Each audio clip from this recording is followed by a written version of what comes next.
Alright YouTube, we're back in it for another one. So if you've been paying attention to the socials at all today or in the last few days, I uploaded a video just the other day talking about this, talking about how we're no longer getting a year 2 of this boring ass Modern Warfare Deuce with little to no content. We're actually getting a standalone premium, a full annual premium release for 2023.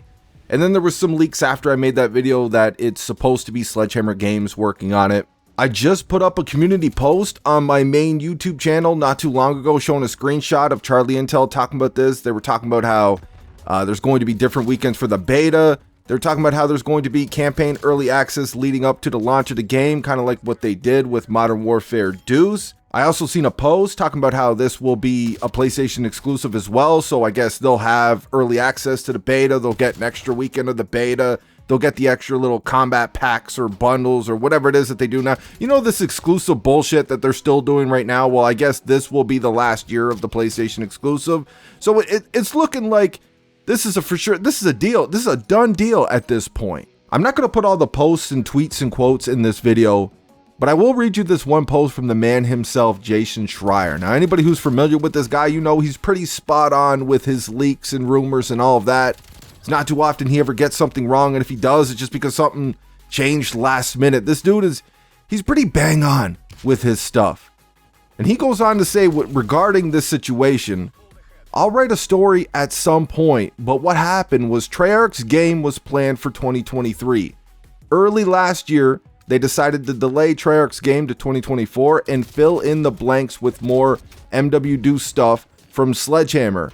And at some point, they decided to frame it as a full release. What did he say? Listen, I'm not here to dog on Sledgehammer Games. Anybody who's been around the channel for a while, you guys know how I feel about them as a developing studio right now, and you guys know how I feel about their games. Long story short, I didn't really like Advanced Warfare. I know some people do, but I didn't like that game, and I honestly, that was the first game that I couldn't last all year on. From COD 4 to even Ghost, I was able to, even if like I was bored or whatever, like with Ghost, you know, Ghost, I wasn't very happy with that game, but it was enough for me to play it all year and buy the season pass. Advanced Warfare was the first game where I was like, all right, man, it's time to go play something else, right? And that's when I found Destiny, and I absolutely fell in love with Destiny. But if I didn't have Destiny, you know, who knows, man, I might have went back to that game. But, you know, Advanced Warfare, didn't like it. World War II, I actually liked that game. I liked it a whole hell of a lot more after the overhaul. But I like that game. It had its problems at launch, and it still has a little bit of problems now, right? But after the overhaul, it made me think that that studio actually cared. And then we got Vanguard. And as you guys know, when Vanguard first dropped, you know, there was a couple things about the game that I liked. Like, I absolutely love the movement in Vanguard, but I think most of us can agree that Vanguard wasn't a quality game. Vanguard had a lot of issues, but they definitely weren't lazy when it came to how much content you got. I mean, how many 6v6 maps alone did we get at launch? I think we got like 16. How long is it going to take to get to that point with Modern Warfare Deuce? We'll be hitting Season 5 or some shit before we get that many maps, multiplayer maps, in Modern Warfare Deuce. Now, for everybody wondering, this is not supposed to be an Advanced Warfare game. According to the leaks, this is not supposed to be a World War II game either. This is supposed to be a Modern Warfare game connected in the Modern Warfare Deuce universe. Maybe a Modern Warfare 3 remastered? I highly doubt it though, but that was the first game that they ever worked on in the Call of Duty franchise with Modern Warfare 3. They helped with that game. And then their first standalone game was Advanced Warfare, but I can't see them referring to a remaster as a full annual premium release. So it looks like it's going to be its own little standalone game, probably going to have a lot of similarities to the original Modern Warfare 3. But with that said, I can't stress this enough. Please do not buy this game.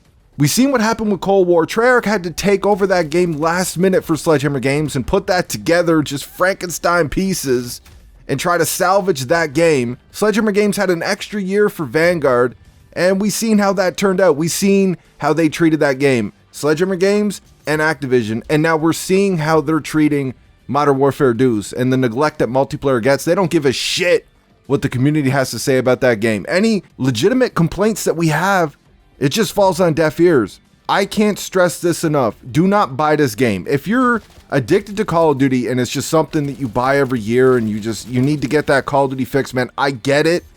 There's no real competition out here for that arcadey style, but I mean, we've been going without it for a few years now, man. It's not really an arcade first-person shooter anymore. It's a competitive-only kind of arcadey first-person shooter. Well, kind of arcadey if you're not playing an Infinity Ward Call of Duty.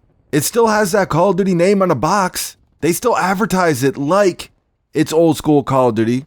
Casual first-person shooter, arcadey first-person shooter, but it is definitely no old school Call of Duty, man. It's a competitive-only first-person shooter with a little taste, a little splash of arcade feel to it. You know, it's a competitive-only shooter that they don't advertise is a competitive-only shooter. This is your skill-based matchmaking, and that's it, man. You're not going to be able to breathe in these lobbies. You're going to feel like you're in a pro tournament every single time you play. And on top of that, if you end up having a few good games, we're going to punish you for it. We're going to nerf your damage. We're going to nerf your accuracy. We're going to do something to fuck you out of your streaks or whatever. Make sure that you have a few bad games in a row, a bunch of bad games in a row. Because we got to keep everything even, right? So little Jimmy stays on our game and buys more bundles. So little Jimmy over here, who hasn't had a win today, we got to make sure he gets this win. Little Timmy over here, who's on a 4 death streak. Yeah, we're going to go ahead and we're going to give him 5 kills on you back to back to back to back to make him feel better about himself, man. It's all about keeping it even, right? Make sure people buy more bundles and shit. It's absolutely disgusting. Just wait, man. Just wait until somebody you trust tells you what the game is about. Whether it's me, whether it's any of these other channels out here that you watch on a regular that actually has some common sense and they can be real with their audience and honest about Call of Duty. Just wait for somebody you trust to tell you what the deal is with this game. Do not buy this game. Do not pre-order this game. Don't let Activision brag about more numbers while they hide everything from everybody, right? They're out here bragging about, oh, we made billions of dollars in this quarter of this year, but they hide everything from everybody, right? They won't let us know how many people's actually on the game. Like, remember we used to have that? It was a staple in Call of Duty early on. You actually knew how many people were online when you were playing, and that was just for that platform as well, too. We got crossplay now, and they hide the numbers. They hide everything, man. But they'll brag about us like, all right, we made this much. We had this many sales with this game. We made this much money, and just take our word for it, right? Don't pre-order this game. Do not buy this game. If you really got to scratch that Call of Duty itch, man, just wait for somebody you trust. I can't stress that shit enough, man. Stop feeding this machine, this greedy ass fucking machine right here that's just here to rip you off and take your money. That's all Call of Duty is right now, man. It's just a casino that just rips you off and takes your money and spits in your motherfucking face if you ever have a legitimate complaint about the product that you just paid all that money for. Oh, but here, buy this other bundle and buy this battle pass is dropping next week too, man. We need that.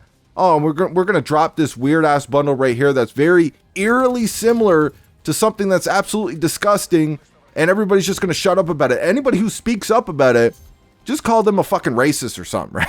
We'll just bank on silence and stupidity while we sell this crap in our store for over $20 fucking in a full price game. The only hope I have, and I mean remote hope I have for any future Call of Duties at this point, is Treyarch. Treyarch is the only one that can kind of put together a decent game, so we'll see what they have with a little bit more time, and hopefully this Xbox deal goes through and they have a little bit more freedom with their game and they could just make the game that they want to make. But you guys know, I've said this in videos in the past, just Treyarch makes games that I like to play compared to the other studios. You know, you got World War II with Sledgehammer Games, but then we've seen what Vanguard turned out to be. I just don't have much hope for this franchise anymore, and Treyarch's the only developer that I remotely trust. And even that's like, we're on some shaky grounds with Treyarch as well too. As long as Activision's running the ship, you know, Call of Duty is on shaky grounds as a whole, in my opinion. But there it is. There you have it. Sledgehammer Games, standalone Call of Duty, their own Call of Duty in 2023. Signed, sealed, and delivered. Now, please just return that shit to sender. Let me know what you guys think in the comment section. I hope you enjoyed the video. I'm out.